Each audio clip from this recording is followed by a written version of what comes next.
Okay. Good morning. We'll be starting here in a couple of minutes. Get everybody logged in and see what the percentage is today since it's a rainy day. Hopefully it's not too bad where you are.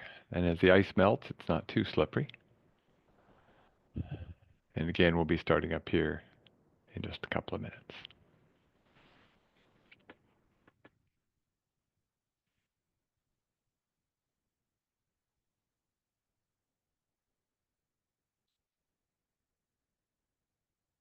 While you're waiting, you might as well go ahead and open up your pods, chat pod, Q&A pod.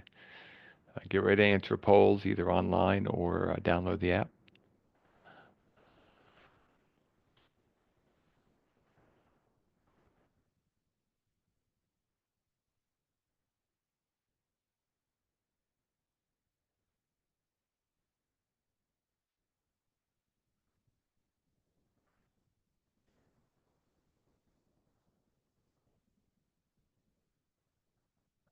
Yes. Someone asked how my chin's doing. I got nicked in the chin last week. It's doing fine. The stitches are out.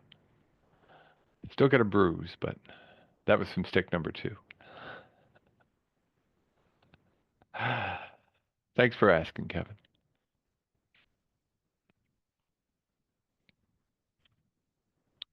Can't see it on the small screen.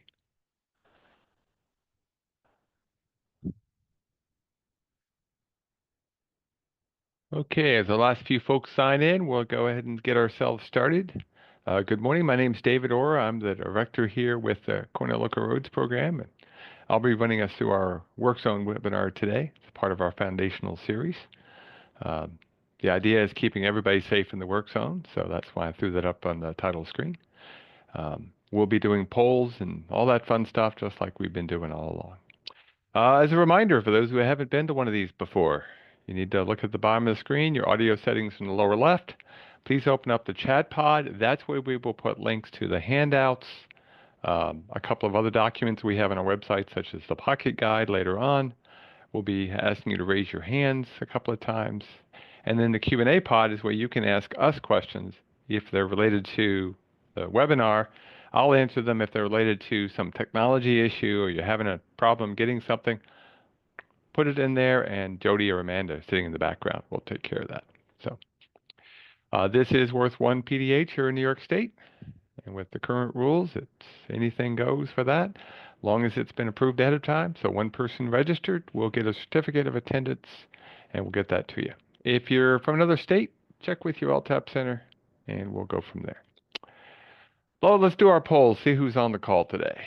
So who do you work for? Towns, county, city or village, state or feds, tribal, MPOs, consultants, contractors, and we'll see if there's any honest folks who are working for the weekend. Didn't they say everybody's working for the weekend? Yeah, we got one person. Okay. Again, if you can't access the polls, please put those answers into the Q&A. You can either put the letter or the text, whatever makes sense to you. And if it's an other, we missed you, you can put an other, put in there whatever your actual work is. Okay. So about half of you are with towns. That's good. And then counties, and we have a few city and village. It's actually a good blend. I like it. Okay. So what do you do for your agency? Are you the administrator? Are you the actual highway superintendent commissioner, maybe the deputy? You're an engineer? You're in the field crew? Are you a supervisor of those field crews? You're a board member? And of course, there's the famous none of the above. Again, if you put in none of the above, please put in there what your role is, so we can get a sense of that. It's just probably only be one or two of you doing that. Okay. So somebody put both board member and engineer. Oh, that must be fun. Hopefully it's a different board than you're the engineer. That could be challenging. Okay, so we got a lot of engineers and we have a lot of administrative types. Okay, or superintendent types. That's good. Good blend. I like it. And then how long have you been there? Okay, let's just see how much experience you've got. Okay, a lot of you less than a year. Wow, that's good. Okay. Okay, we'll give you a second or two. And then I've got people putting into the pod 4 months, 8, I'm assuming years. D, okay. Okay, so we got a fairly lot of new folks. That's good to know. Okay, that helps me quite a bit. Okay, and then you get to click on the map in this one. This is where you click on the map and tell me where you're from. I just like to see if there's variety. Do we have more urban or rural folks? Somebody setting up their work zone in the middle of Lake Ontario. Okay, so we've got a blend. Quite a few urban, but also quite a few rural. That's good to see. Okay, that's going to help me a bit. I got a couple of slides I might skip, and we'll play that by ear. Now, and then have someone Watertown-ish. So somewhere near Watertown. Okay. Well, that's the best you can do with the map anyway. So this is the next to last, or the penultimate, if you like the phrases that people use, of our winter series of foundational webinars. We've got the one on work zones. We're taking off next week because it's Advocacy Day up in Albany. We just really don't want to interrupt anything involved with that. We'll do pavement maintenance the week after that, and then we'll be done with the webinars for the spring. We'll be starting those back up in the summer. We'll be putting out the list of those here pretty soon.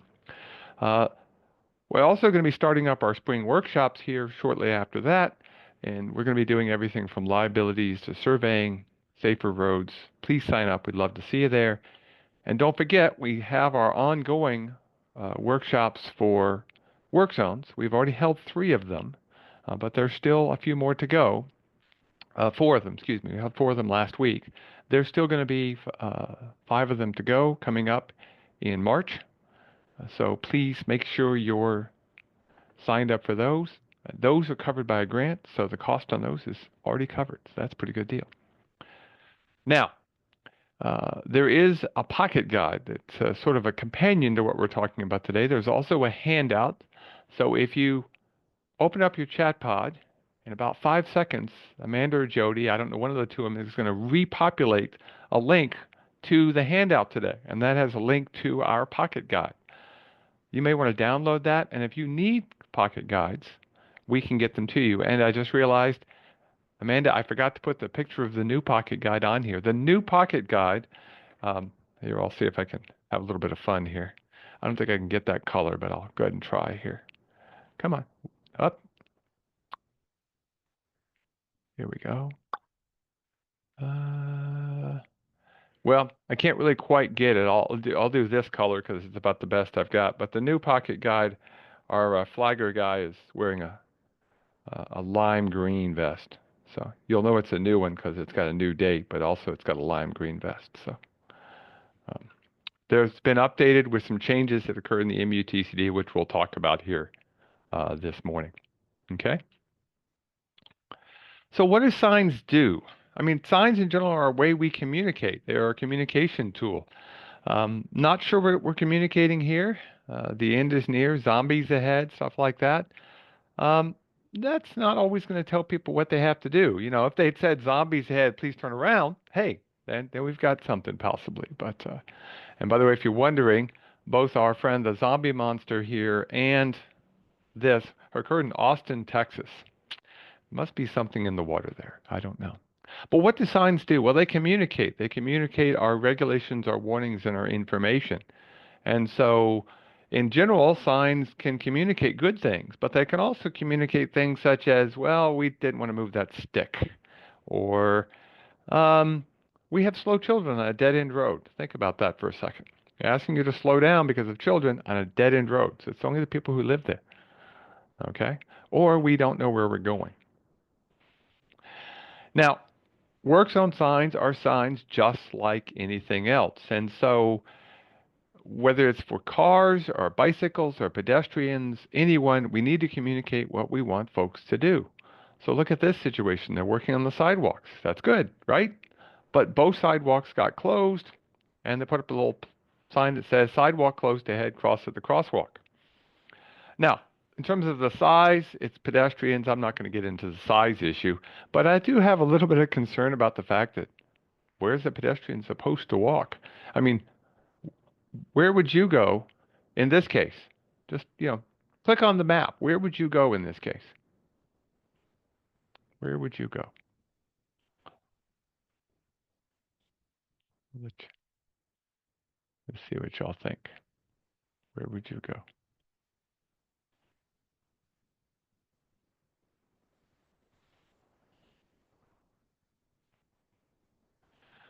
Yeah, it's pretty confusing, isn't it?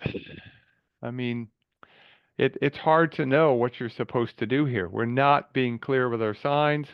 If you look carefully, and I'll show you that on the next slide, there's a sign that actually says road closed. What they wanted traffic to do here, and let me pull up the next slide here. What they wanted folks to do was to come up and go where this car is up here on the right. Okay? So they wanted folks to go up past the guy with the cones and past here, but they've got a sign that says road closed because they're using a sign for two different things. And so we've confused somebody. We really need to be better in terms of what we communicate to folks. It really does make a difference. Okay? So keep that in mind. Okay? So let's see if this works like I hope it does. There we go. I mean, think about this. What would you do here if you saw this? This is an example of a poorly done work zone. All they did was the utility company put a piece of tape across the roadway and they started diverting traffic. Luckily, nobody drove into the work zone. We really need to do a better job of communicating to people what we want them to do. Okay? Now, obviously, we can have a little bit of fun. People can make fake signs up and things like that. Communication matters. And so what I want you to think about as we're going through work zones, think about how we communicate to the public. And remember, in a work zone, things are different than they would be otherwise. So it's not what they're normally doing, and people, it's hard for them to get out of those habits they've gotten. So we need to communicate really well with them. So who are the users in a work zone? So let me ask you, tell me, who's in the work zone? Who do we have to worry about? We're going to build a little Wordle. Who do you think we have to worry about in this case, in a work zone? Let's see what y'all come up with. Flaggers. We have to worry about the people doing the flagging. Yeah, pedestrians. Okay. The crew I've got over in the Q&A, employees, the people working, that people driving the roadway, the drivers, traffic, as they say. Okay, the contractors, the traveling public, everyone, yes. But who that everyone is changes.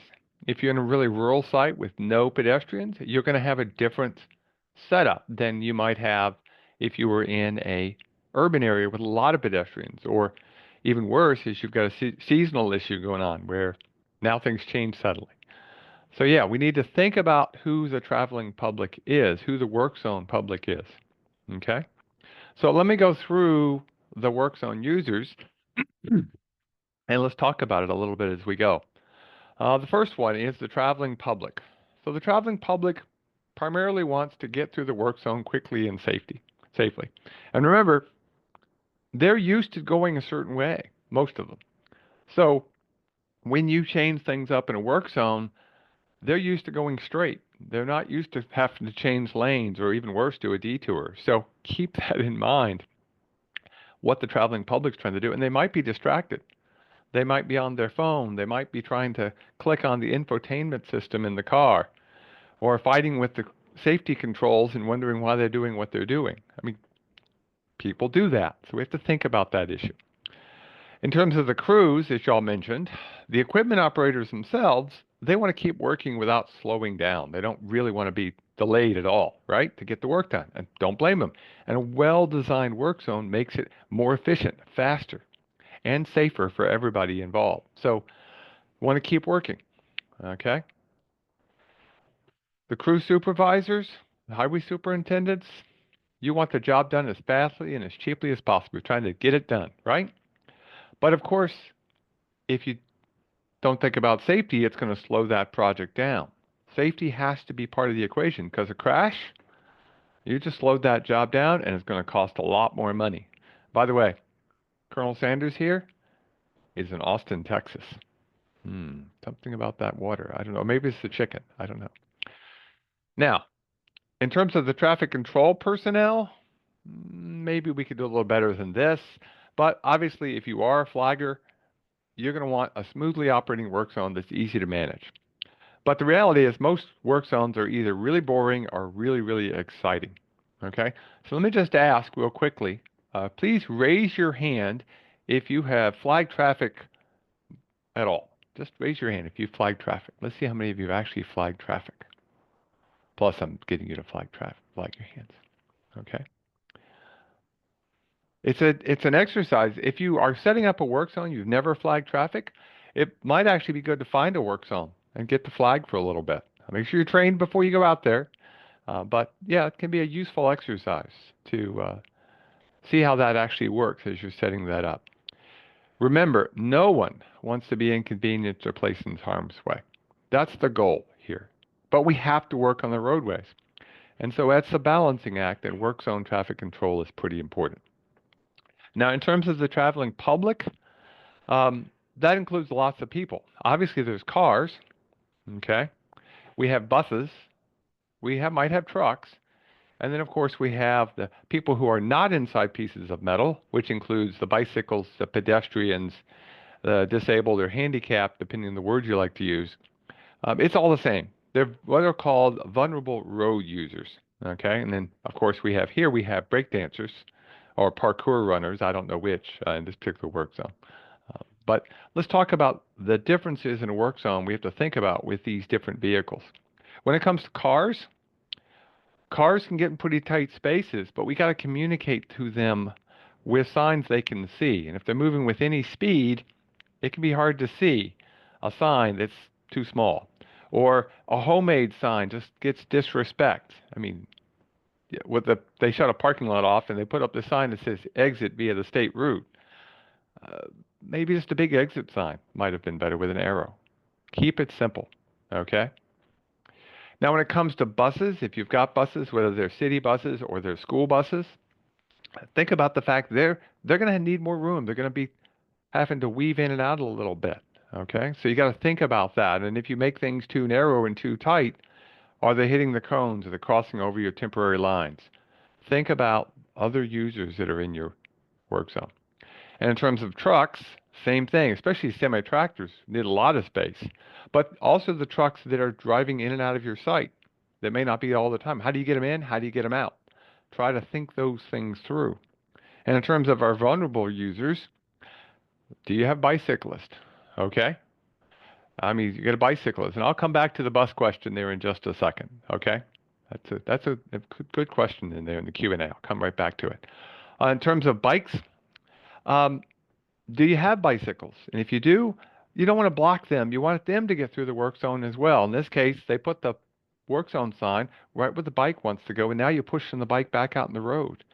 And there's plenty of room to put that off on the side. You don't have to have the sign that close to the edge. In fact, you don't want it that close to the edge. And then, of course, we have pedestrians. Pedestrians, they go wherever they feel they can go. And if you don't make it really clear and block them off, trust me, they'll walk in some really odd spots. And we'll talk about that in just a second.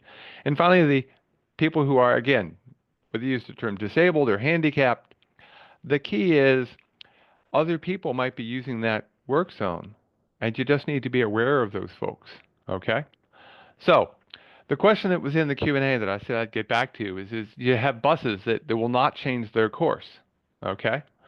And then they get upset because you forced them to change the bus route, okay? Now, I can tell you right now, you have the right and responsibility to do the right thing in a work zone. If they don't want to change the route, there's a part of me that's like, well, okay, we can leave the potholes, but you obviously can't really do that. But what you do need to do is you need to have a plan in place. And what you're going to have to do is have somebody willing to stand up and say, no, we need to work on this stretch of roadway. And you're going to have to change the route temporarily. Some advance notice can help, and again, it might come down to personalities that you have to deal with, those kind of realities. But if you do set up a work zone, make sure you think about the radiuses that they've got, make it as convenient as possible. And one of the more important things when it comes to buses going through a work zone is, are there stops within the area you're closing off, whether it's a school bus or an MTA or any bus at all? Where do you move those to convenience everybody? Okay. Now, as I said, pedestrians go where pedestrians go. The video I've got for this is a little choppy, so I decided to do still pictures instead. But watch this guy here. He decides he doesn't want to walk down the sidewalk, so he crosses over in the middle, And then he goes down the roadway because they've blocked off the sidewalk a little bit. And he walks right into where the trucks are going, coming out of the driveway up there. It we can get people who they can get stubborn, like our friends with the buses who just, oh, we can't change the bus route. Well, the problem is if you don't do that, you can't do your job properly. And it actually makes it more dangerous, not only for your crew, but also for the people on that bus. And it actually would, long term, cost them money because of delay. It's really something to think about. Now, what are the regulations that we're under? Well, here in New York State, we have the Manual of Uniform Traffic Control Devices. We have a state supplement to that manual. And by the way, if you're wondering, the state is working on a new supplement for the new MUTCD that came out last December. And then in addition, New York State does have some guidance they have for their own work zones. Okay, and those are all available via the handout. Our pocket guide has been updated to match the information from the state DOT, but has a local roads focus on it. So if you're on a state highway, you're probably going to need to be looking at things like attenuator vehicles and stuff like that. If you're not on a state highway, just at least think about it, especially on the high-speed system. But those are the standards that you need to apply. Now remember, the MUTCD says that you have to worry about this on all roads open to public travel. So if you're talking with folks on the private side, doing a shopping center or doing anything that's open to the public, they still need to be following the MUTCD. Okay? So that's something that goes in that particular case. Now, in terms of what you've got, we try to communicate with folks and give them clear information. Okay? So, is this MUTCD compliant? Well, the answer is no. It's not even close. In fact, I'll blow up the sign in the center. It says sharp bend.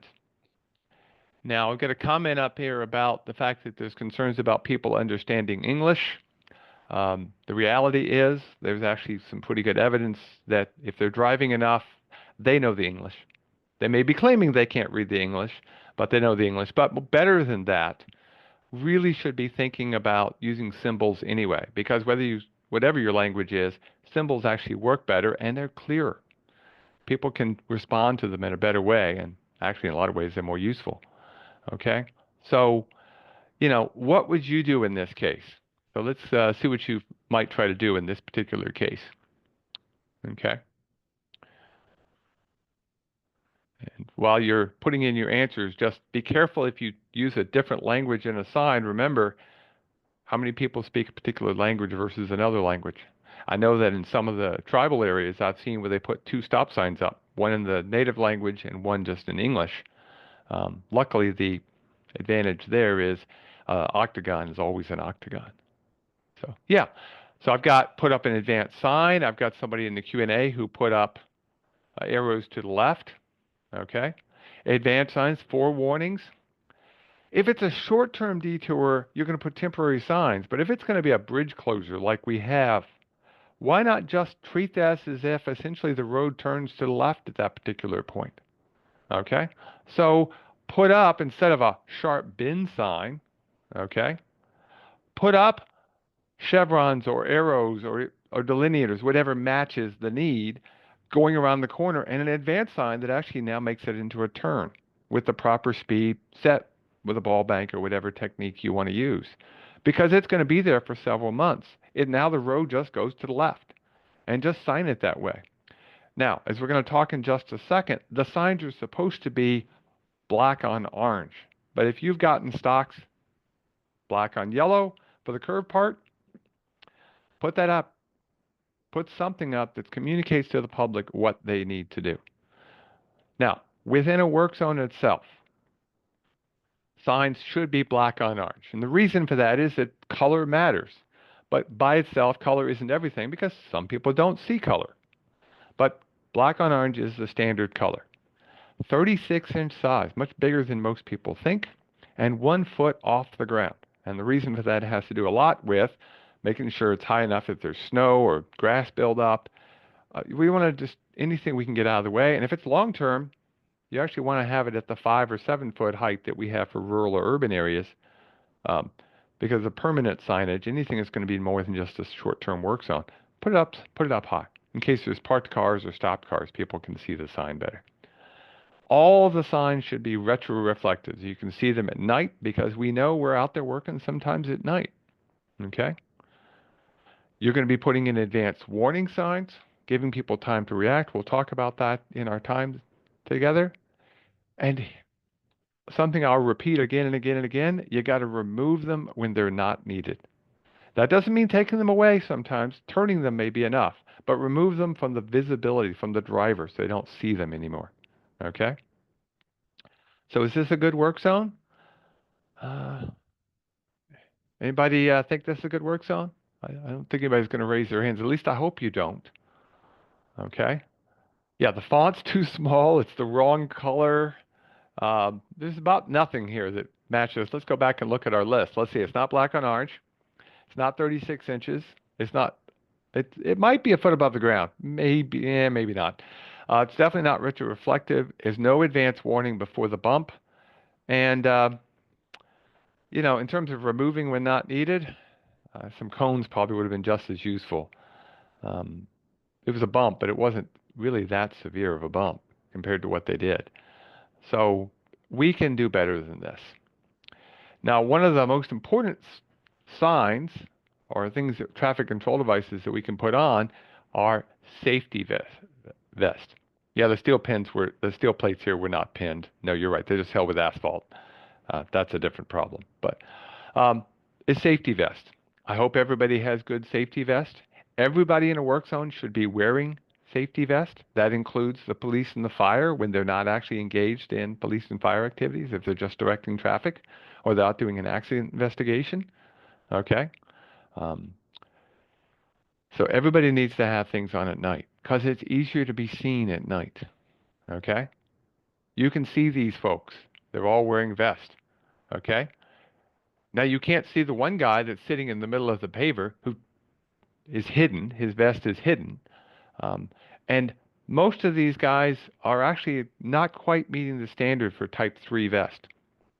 No vest out there is type 3 by itself. It has to have arms or it has to have legs to make sure you know it's a human. So in these cases, let me put my pen back on here. If you're working at night long term, you really need to have leggings on. You need to have leggings for all these people. Okay? So you can tell they're humans or arms. One of the two.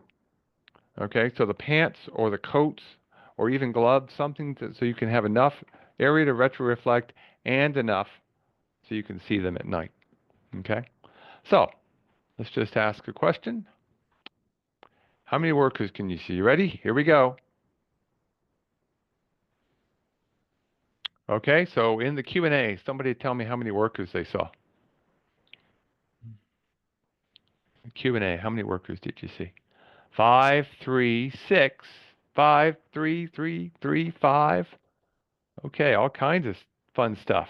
Okay, numbers all over the map. Okay, the answer is 5. There are 5 workers. Okay,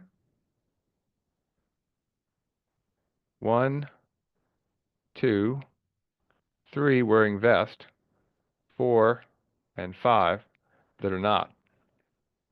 They're hard to see. Okay, so put those vests on. Okay, let's try one more time. Ready? Let me wait till everybody gets cleared. I apologize to Jody and Amanda, but they've just got about them all done here. Yes, the person put in the Q&A, yes, those are 2 police EMS. When asked when they didn't have their vest on, because they have the vest, they said, oh, but we're carrying guns.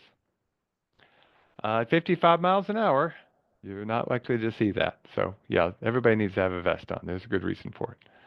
How many people on the right? Let's see what you come up with. 6, 6, 7, 6. Oh, you're doing better this time. That's good. Okay. We got enough of you. Okay. So we'll be nice to Amanda and Jody and stop there. The answer, of course, is 6. Okay. You can tell the crew later because he hasn't put his vest on yet. And while it's not retroreflective, notice how the lime green stands right out. Lime green versus the orange can actually be very useful. And actually, sometimes we actually recommend the flagger wear a different color so that they stand out a little bit. Okay. So what are the qualifications for a good flagger, by the way?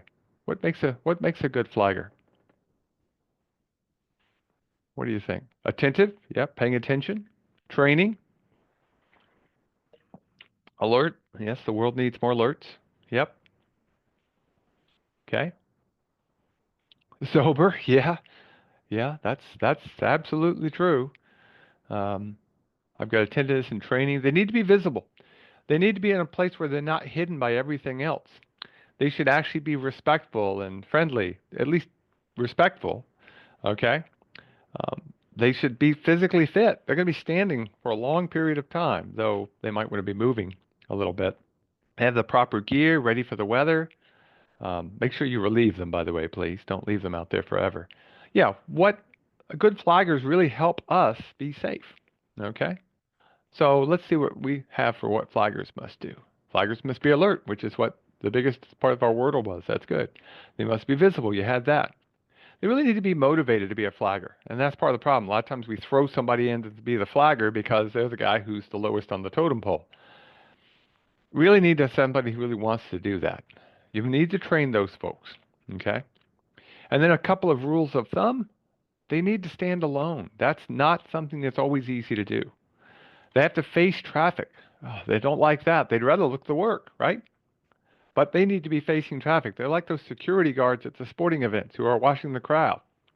They need to be watching the crowd first and not watching the work. In this case, watching the traffic. And please, absolutely, this drives me nuts, do not stand in the travel lane. The first person the flagger has to protect is themselves. And if they're standing in the travel lane, not looking at you, it's easy enough where you could get struck. Okay?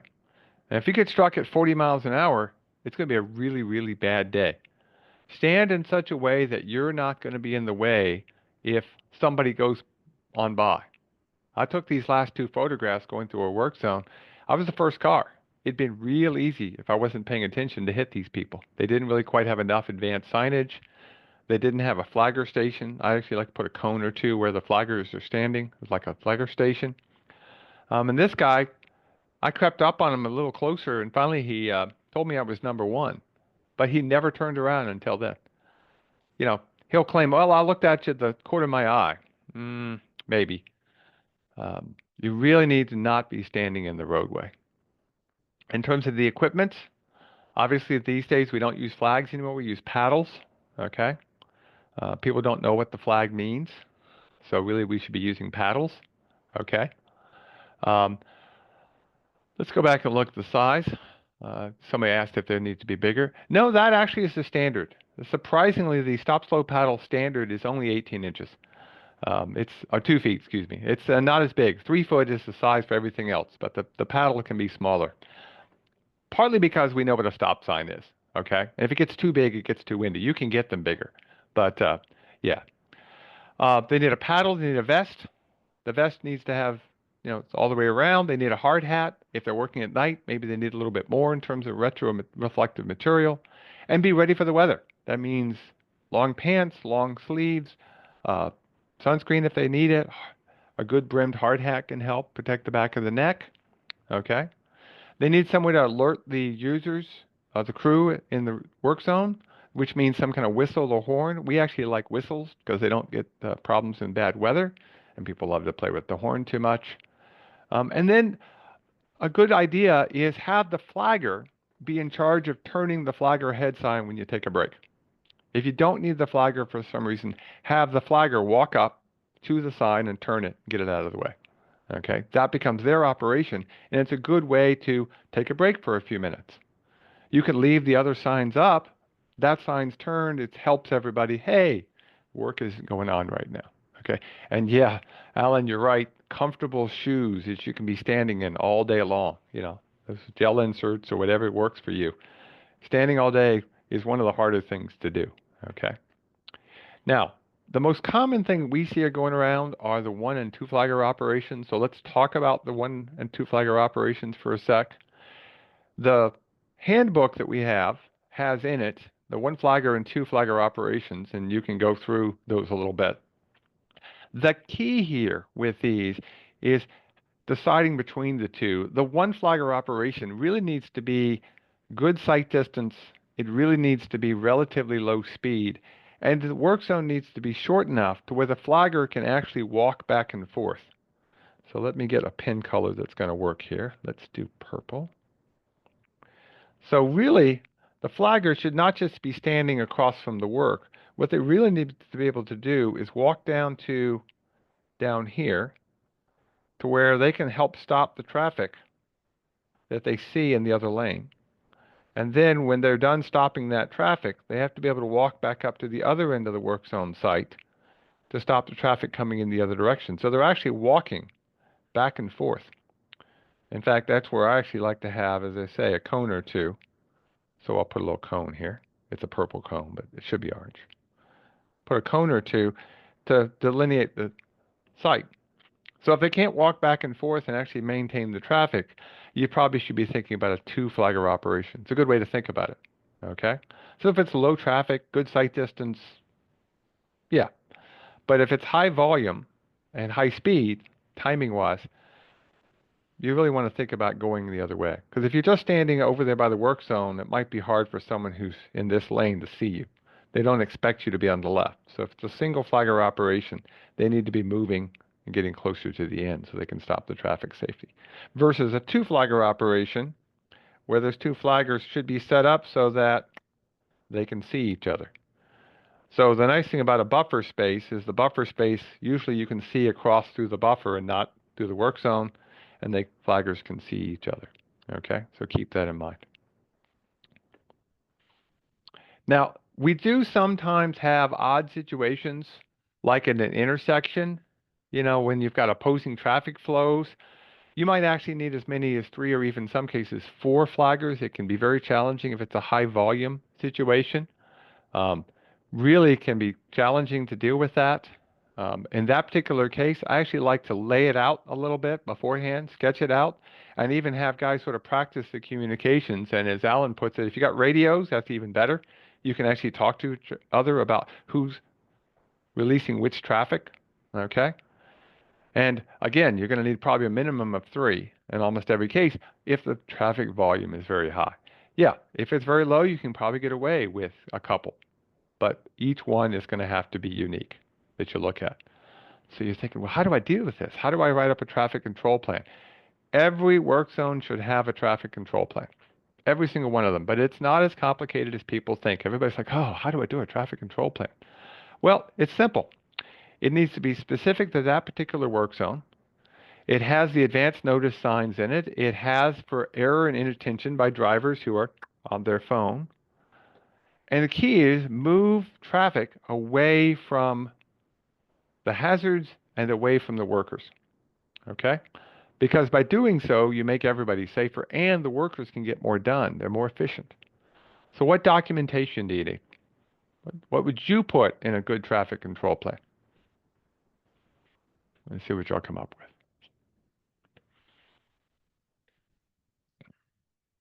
How long is it going to be? Yep. Maybe some pictures. That's a great thing to do is add some pictures after you set it up. What are the distances between the signs? Maybe do that with a map. Okay. Who's going to be on the crews, the manpower on the crew? Or maybe a drawing or a sketch. Okay, the start and stop times would be good. What signs are out there? How many cones? Okay. I'm glad you got location on there. There's two things I'm looking for I don't see. Um, it's important to have communication with the operators, the drivers. Yeah. Direction of travel, any detours, stuff like that. Okay. Weather. Ooh, I like that. Weather was one of the two I was looking for. And the other one is the date. You do want to put the date on there. Okay. So the starting and the ending time of work, location, type, condition, position of traffic, the personnel, the equipment, okay? The change in the regulatory devices, and as I said, the one that I didn't even put on here, and I just realized that, but I can change it because I can, is the date. You absolutely want the date on there, okay? So you're thinking, well, that's going to be hard to do. That's complicated. No, it's a piece of cake. Really easy for most work zones. A lot of times you're going to have a standard operating procedure. And that little pocket guide, and magically, by the way, if you've opened up your chat pod, we'll have Amanda or Jody drop a direct link to the pocket guide. And again, if you want copies, let us know. That pocket guide can be very useful. You open the pocket guide up, you flip to the proper page, pick the one you want to use, drop it on your copier. Most of you have a copier. Hit the copy button. It covers half the page, and then you just write on the right side, or left side if you copied it the other way, the name of the crew, the name of the equipment. If you change the sign, like in this case, it was a crew doing utility work, so they had a sign that said utility work ahead, which was allowed. You know, they just change it out. They have now a plan with a date, the crew, everything you need to have. Okay? I didn't list every piece of equipment on here yet, but the whole point is we're talking 1 or 2 minutes. Pretty quick. Okay? Really easy to do. And again, make sure you've put on there everything you need to have. And as I did here, and let me get a good color. White's not going to work. Make sure you put on everything you do the date and your name. Absolutely critical, because later on, if something happens liability-wise, or you find the record, you're going to want to know who did that. So name, date, absolutely critical. Okay? Now, what are the 5 parts of a work zone that we have to deal with? They're all important. There's the termination area. That is the end of the work zone. We're going to work backwards towards the front. There's the area you actually work. There's the buffer area, which we don't do enough with the buffer areas. We need more buffers than we think. And then a transition area if you're changing where the traffic wants to go. And your signs in advance. So in terms of the advance warning areas, you've got your 3 signs in advance.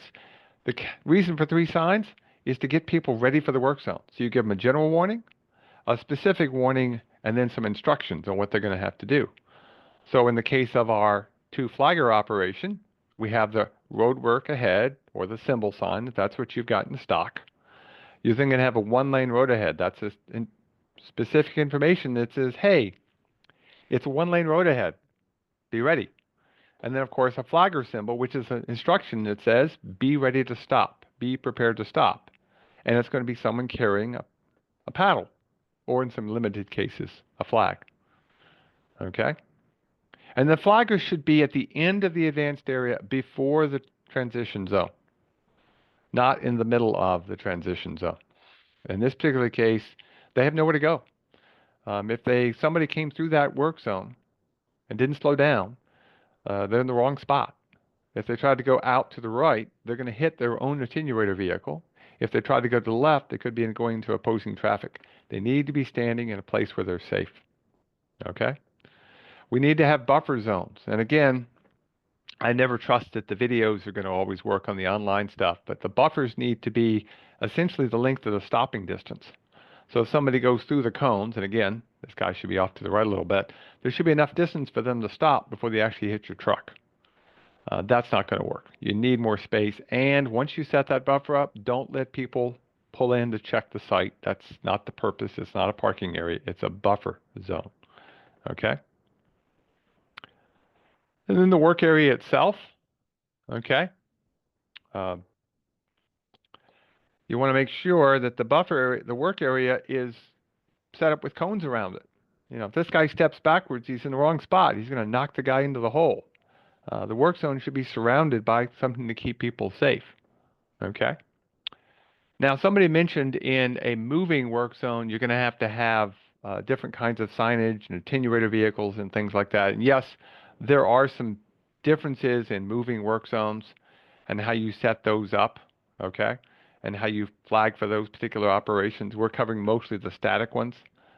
but is something to be thinking about. But this is a good example of a bad work zone. We can do better than this. And whether you have a transition zone or not, well, that depends on whether you really need one or not. Termination does not mean the end of the slow down or die. It means the end of the work zone. Don't always need it. If it's not required, if it's really obvious, you don't have to worry about it too much. But it can be useful, especially in an urban setting or in a place where there's a lot of things going on, to let people know you're out of the work zone. Okay? Now, in terms of how far in advance those signs have to be, um, anything from 100 to 500 feet is defined in the little handbook and in the state's rules. 100 to 350 feet for different speeds in urban areas, 500 feet for rural. Look at it from a speed standpoint. 30 miles an hour or less is 100 feet. 55 miles an hour or more is 500 feet. Interstate may even be more than that. These are non-interstate distances. Um, and adjust the spacing. The key is to get people ready to stop and be consistent with it. Okay? And in terms of putting the signs up and taking them down, the first thing you're going to put up is your work zone ahead sign. Okay? The next thing you're going to put up is your one-lane road sign. So you're starting these signs, putting them up. Then you're going to put a flagger symbol up. Okay? Now, what goes next? What goes next? You put these 3 signs up. What goes next? Let's see if somebody in the Q&A wants to tell me what goes next. What's the next thing in my work zone?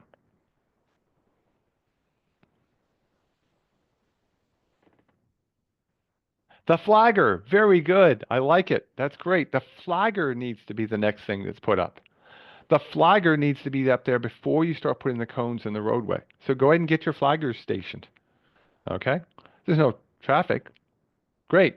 But the flagger, then the cones, do the work, get the work cleared out, remove the cones. The flaggers are the last thing. So now you're going to remove the signs. Okay?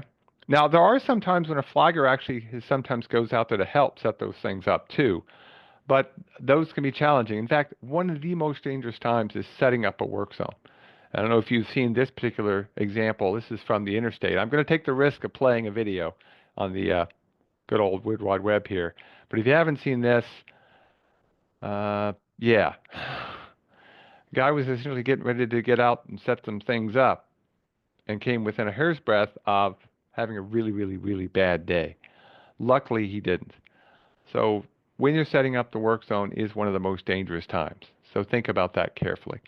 Okay? Now, please, when you're not doing work, hide, cover, or turn away your signs.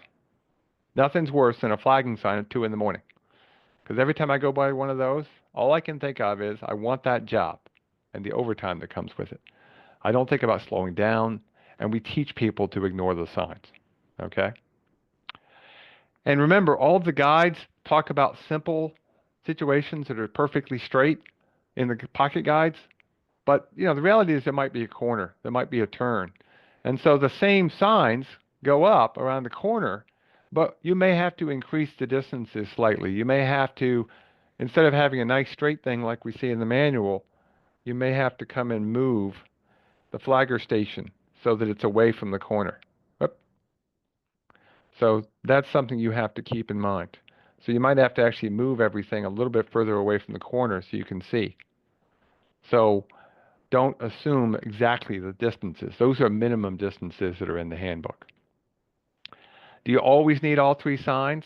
Well, do what you can with what you've got where you are. In this case, they had a work zone, work area ahead sign, and a one-lane road ahead sign. Now, reality is they're not actually having a one-lane road. They've just narrowed it up. It should be a shoulder narrows, lane narrows, something like that. But again, do what you can with what you've got and think about the fact that you're near an intersection, 2 signs, some good cones would probably do most of the job. Okay? Document why you did something, and most of the time you'll be okay. And remember, always prepare a traffic control plan. Okay? So now let's go back and look at our scenario. Let's do this one right. Okay, so you can see this road. It's got a pretty good amount of traffic just based on the picture, and you can just see it from above. You're going to be replacing the grate on the catch basin. So which scenario is best? Lane closure on a minor urban street, lane closure on a two-lane low-volume roadway with a single flagger, lane closure on a two-lane road with a two-flagger operation. So I'll let you tell me, which one would you do? Would you do self-regulating, single flagger, two flagger, or none of the above? I'm going to let you vote before I show you the answers. Give you about 10 seconds to, and again, you can throw them into the thing there. Okay, let's go see what you guys voted for. I can see the votes in the thing here. So, most of you said two flagger.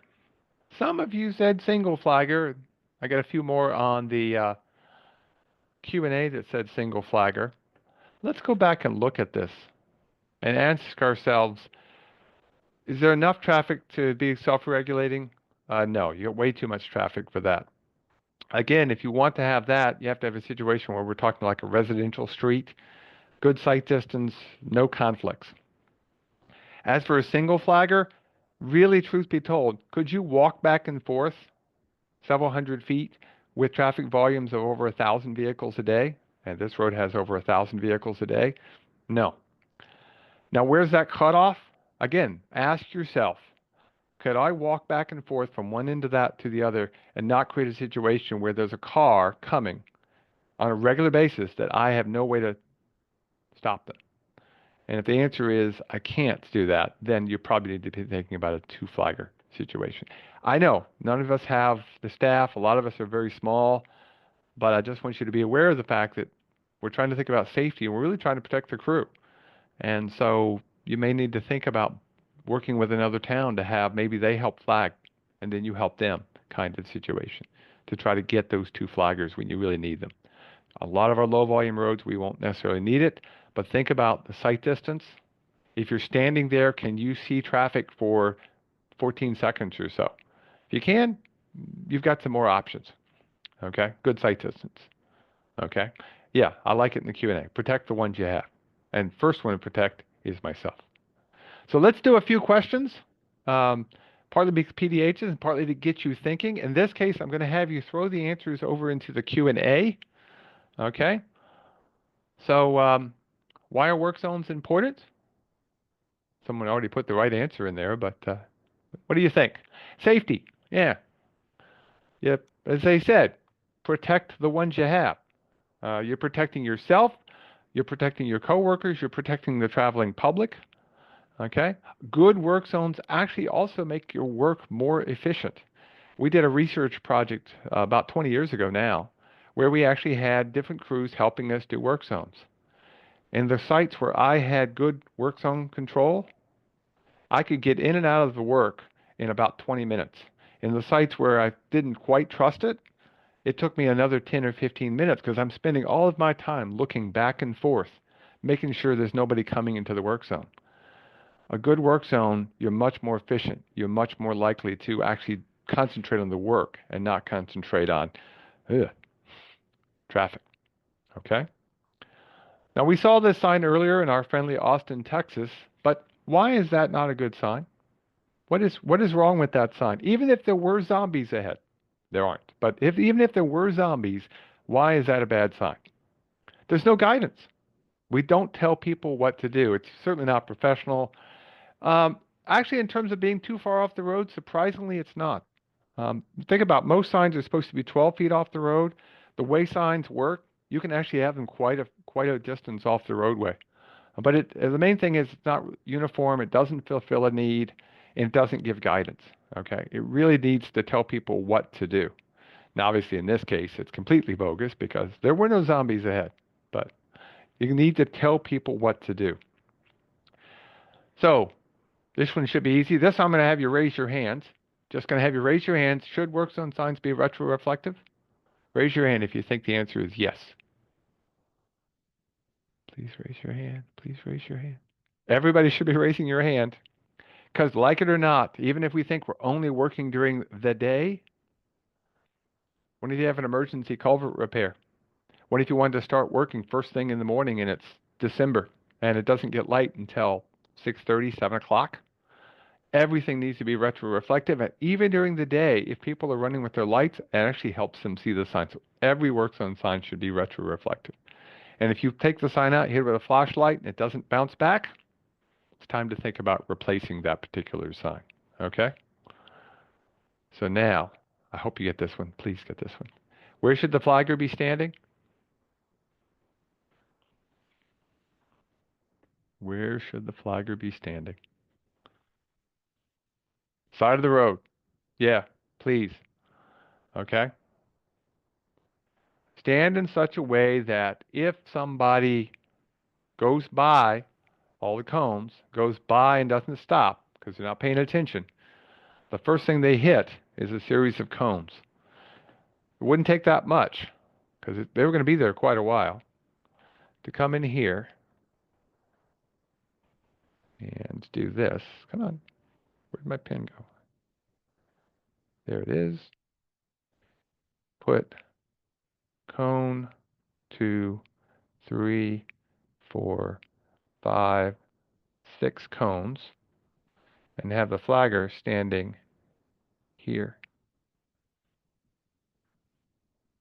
Actually, the paddle's going to be taller.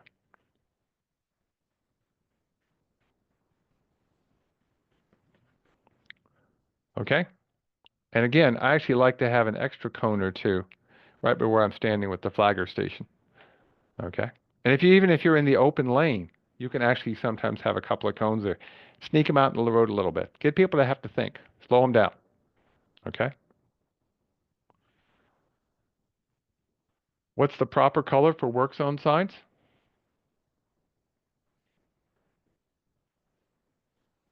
Black on orange. Yep, very good. Yep. This should be a pretty easy one.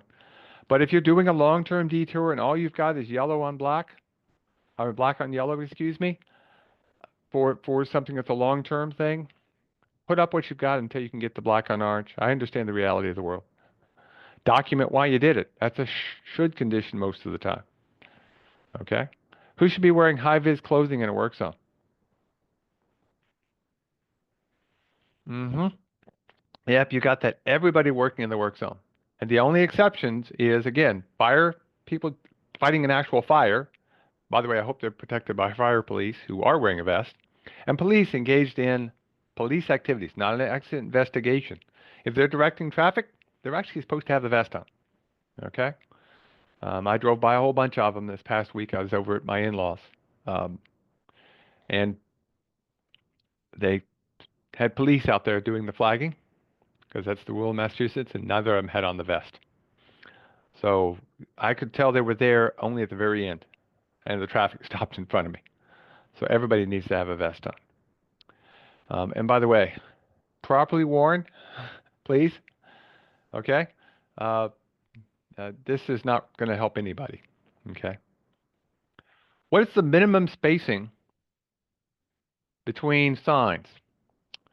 We'll assume it's urban, 30 miles an hour. What's the minimum spacing? Yeah, everybody needs to wear clothes. Yes, I agree. 500 feet? 100 feet? Again, if you're not sure, get out your pocket guide and look. Pocket guides are easy. Where did I put my pocket guide? I buried it this morning when I was setting up. I'll use my old traffic sign handbook. It has it in it as well. Yeah, it's 100 feet. Okay? Now, if it was 45 miles an hour, it'd be 350 feet. If it's 55 miles an hour, even if it's urban, if it's 55 miles an hour, use the rural distance. Think about the stopping distance for people. You might need to go a little bit further. And those guides are there to be consistent, but put up what you can where you can. If it's a really tight spot, maybe you have to put some additional signs. What's the minimum height of a sign? Minimum height to the bottom of the sign? 7 for permanent in urban areas, 1 foot for temporary work zones, 5 feet for rural. Very good. You got all 3 of them in the first try. That's good. 5 parts of the work zone. Let's see if you get me the 5 parts of the work zone.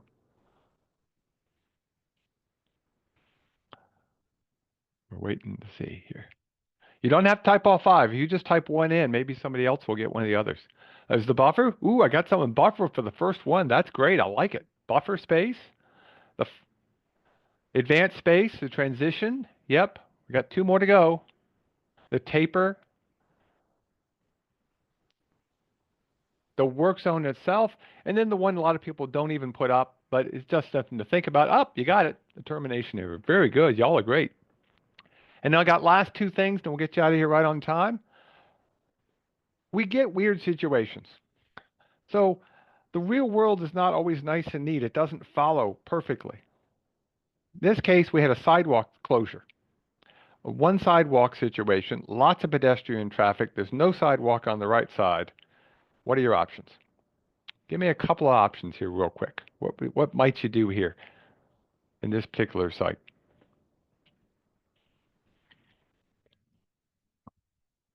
Maybe you should set some cones up to help people walk into the roadway.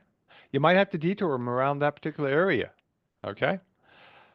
There are things you need to think about in terms of doing things, especially when you get pedestrians and bicyclists and stuff like that. Let me get one more here. What's your option here?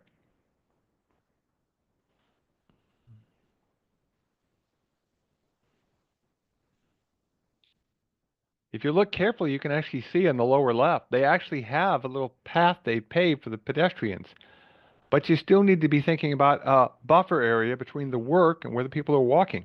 They were literally cutting right next to where they wanted the people to walk. Think about the dust. And by the way, I'm not going to get into the fact that none of these people had on dust masks. That's a different class. Personal protective equipment. Okay? With that, I just want to do a quick reminder. We have one more foundational webinar coming up in a couple of weeks. We do have our workshop schedule out. Please go online and sign up for the classes. And the Work Zone classes that are available through our GTSC NHTSA grant are out. We had a few of them. We've got 5 more to go. And we'd love to see you at any of these events. Of course, the Bridge Conference in Highway School later this year. With that, there's our website. There's my email address. If you have any questions, please feel free to ask. Go online. And hopefully you've had yourself a good hour together. And I'll get you right out of here right on time. Take care, everybody. Bye-bye.